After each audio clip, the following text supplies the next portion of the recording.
Merry Christmas, everybody. This is First Warn Storm Team Chief Meteorologist Brad Panovich here in Charlotte, North Carolina. I know it's not great Christmas weather, and we certainly have horrible skiing conditions in the eastern half of the country as we're baking under record heat. But I wanted to bring a little bit of cheer. Hopefully, we can convince you that things are going to change a little bit. Stalled front sitting over the southeast. Not only is it warm, but it is very, very wet. We're seeing record rainfall and temperatures all at the same time. If you want to see where the cold air is, here it is in the middle of the country. Look at another snowstorm is going to be developing in the front range of the Rockies as we go through the weekend, while the east is going to be baking. So let's get right to the model guidance.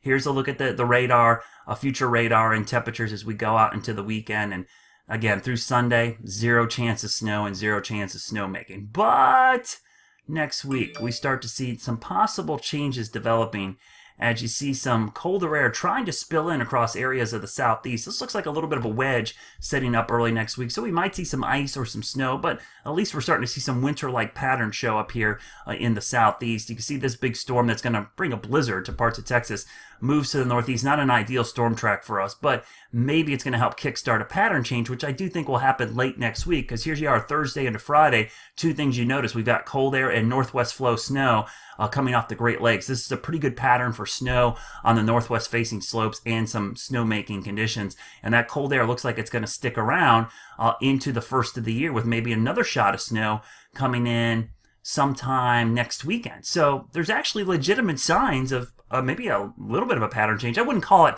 a huge flip, that we're not going to see Arctic air or tons of snow, but we may get back to more typical weather. Temperature-wise, you see the record-breaking heat today and Christmas Day. A little bit of a wedge tries to develop this weekend, but that moves out. Here comes the real cold front next week, and this is legit.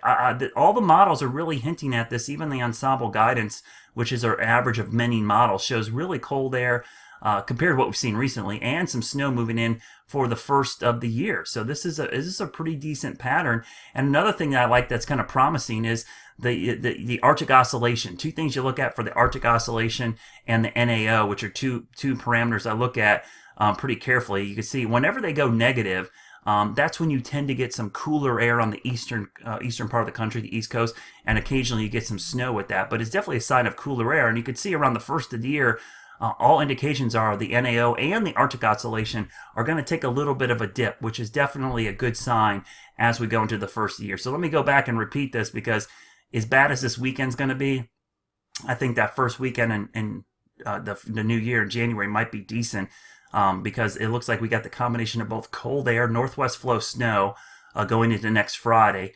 This is Friday morning. Notice the cold air and snow moving into the mountains. And again, there's the freezing line well east of all the mountains. So that's natural snow and snowmaking conditions. And then it looks like, I'll go back forward here. It looks like another little clipper type system drops down on Saturday into Sunday, reinforces the cold air, and actually brings another round of snow. So real legitimate good news as we go into the new year. So as bad as this week has been, it's been one of the warmest, worst ski weeks I've seen in December in a long time. There are signs the pattern's going to change next year.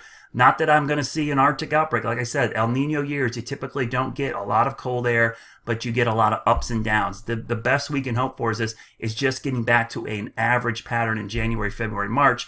And I do think we still have the potential for a couple big storms because of all the moisture. We've seen the moisture. We haven't seen the cold air. The moisture and the cold air sinking up just a couple times can bring giant storms, and you can end up with above average snowfall in some locations just because you had a couple big storms, and in between you had a bunch of very warm mild air. So keep your fingers crossed. It's not going to be this weekend. Skiing is horrible. I'm not going to sugarcoat it. Next weekend, huge change. Probably a great start to 2016.